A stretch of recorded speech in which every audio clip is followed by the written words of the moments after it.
Hello WhatsApp guys, আপনাদের সবার প্রিয় আন্টির মেয়ে জমে চলে আসলো আপনাদের মাঝে আবারও একটি ফালতু ভিডিও নিয়ে। তো মোশাররফ ভাই প্রায় টাইমে আমার ট্রিট দিতে চায়, আমার সময়ের কারণে আমি ট্রিট অ্যাকসেপ্ট করতে পারি না। তো আজকে আমিও ফিরে আসি, ভাইয়া ফোন দিল, বললো ভাইয়া তুমি কই আসো? আমি বললাম ভাই আমি দোকানে আসছি, বসে রয়েছি। তো বলে ফ্রি থাকলে আসছো, তোমাকে আজকে আমি ট্রিট দিব। তো আমিও গ্রহণ করলাম ট্রিট। তো ভাইয়েরা বললাম ভাইয়া কী খাওয়াবেন? ভাই বলে তুই যা খাইতে চাস আজকে। আমি বললাম তাহলে খ্যাপসা খাওয়ান। ভাইয়া কয় খ্যাপসা ছাড়া অন্য কিছু খাওয়া যায়নি? আমি কই আপনার ইচ্ছা।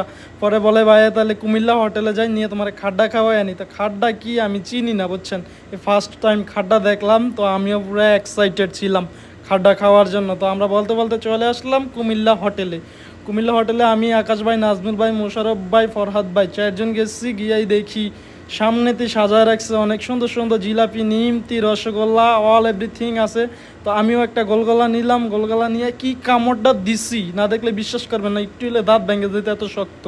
তো এদিকে এইটা নাকি খাড্ডা, বুঝছেন, টমেটো মমেটো গলায় মলায় পানির ভিতরে ডাইলা দিছে, এটা নাকি খাড্ডা। তো যাই হোক, খাড্ডাটা অনেক মজার ছিল, সাথে ছিল গরুর গোশ, খাসির গোস্ত। আর ঠান্ডা তো ছিলই, ঠান্ডা না থাকলে আমি ভাত খাইতে পারি না, ঠান্ডা খাওয়া লাগবে 3 বেলা ভাতের সাথে আমার। যাক, সবাই ভালো থাকবেন, সুস্থ থাকবেন, ধন্যবাদ আমার ফালতু ভিডিওটা দেখার জন্য। Bye bye.